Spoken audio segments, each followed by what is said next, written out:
Part 2 from The Law of Opulence, written in 1907 for Nautilus magazine by Wallace D. Wattles, Elizabethtown publisher.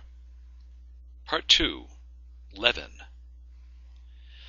The kingdom of God is in nature like the leaven in the meal, in all and through all. It includes all nature, for God is the cause of nature, and when nature is perfectly natural, there is the kingdom of God in all its fullness.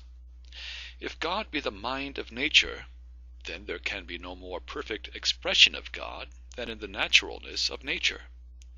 The kingdom of God includes all life, for God is the life itself, and when life is lived in a perfectly natural way, there is the kingdom of God in all its fullness, for there can be no more perfect expression of God than the living of life in a natural way.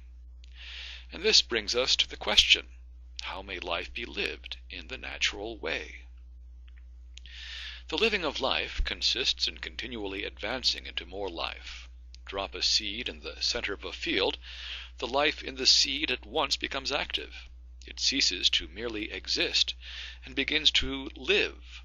Soon it produces a plant and a seed head, in which there are 30, 60, or 100 seeds, each containing as much life as the first seed contained.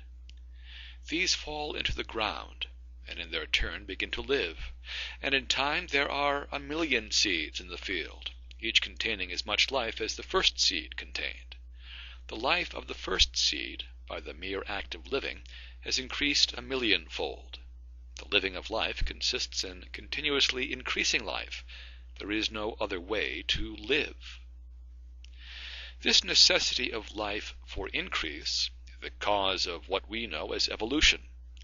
There is no such thing as evolution in the mineral world. Minerals do not advance or progress. Lead does not evolve into tin, tin into iron, iron into silver, silver into gold, and so on. Evolution is found only in the organic forms of life, and is caused by the natural necessity of life to find fuller and fuller expression. Life on this earth began, no doubt, in a single cell, but a single cell could not give sufficient expression to life, and so it formed a double-celled organism, then organisms of many cells, then vertebrates, then mammals, and finally man. All this because of the inherent necessity of life to advance forever into more complete expression. And evolution did not cease with the formation of man. Physical evolution ceased, and mental and spiritual evolution began. Man, from the beginning, has been developing more ability to live. Each generation is capable of living more than the preceding generation. The race is continually advancing into more life, and so we see that the living of life means to live more. The action of consciousness continually expands consciousness. The primal necessity of mind is to know more, and feel more, and enjoy more, and this necessity of mind is the cause of social evolution and of all progress. If we take conscious life, as we must, to be the highest expression of God, or of the mind of nature, then the purpose of all things must be to further the development of conscious life. And if man is the highest form of conscious life, and he is, then the purpose of all things must be to further the development of man.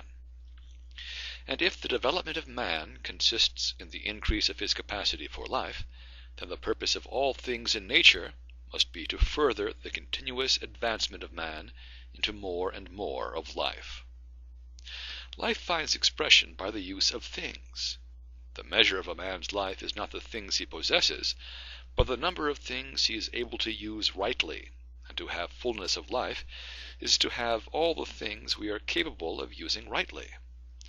The purpose of the mind of nature being the continuous advancement of man into more life, it must also be the intention of that mind that every man shall have the unrestrained use of all the things that he is capable of using and enjoying rightly.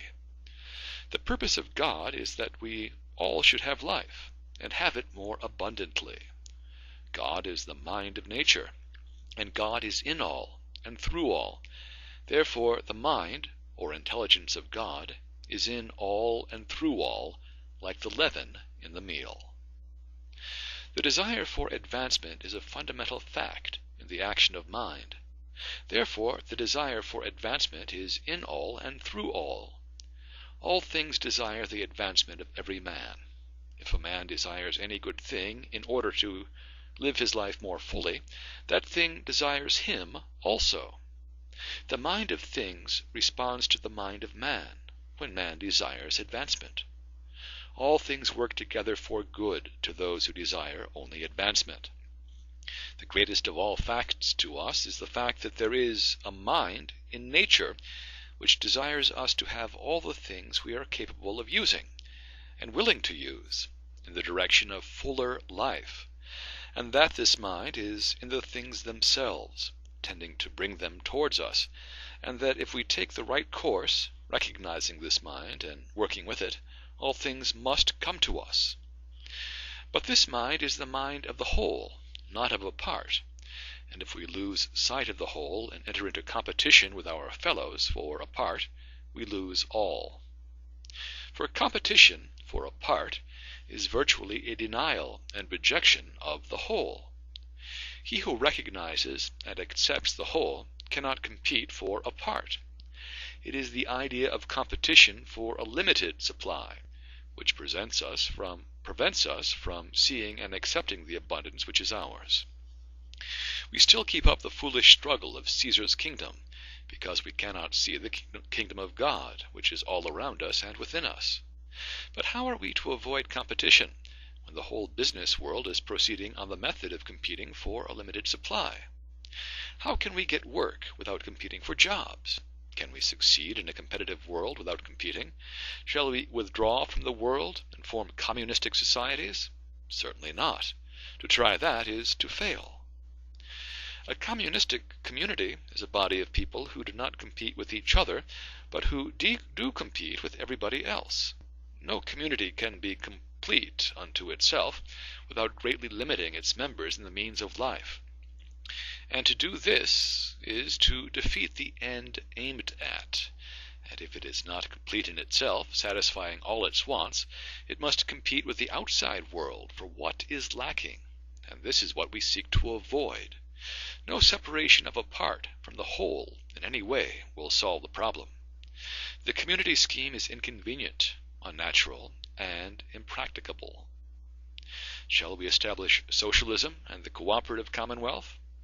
We cannot do it because socialism and the cooperative commonwealth are things of the whole and can only be established by the whole. In reality, the cooperative commonwealth can never be established. It must establish itself, and it may take it a long time yet to do so. We cannot do away with competition by legislative enactment of any kind, so long as the majority of men believe in the limited supply.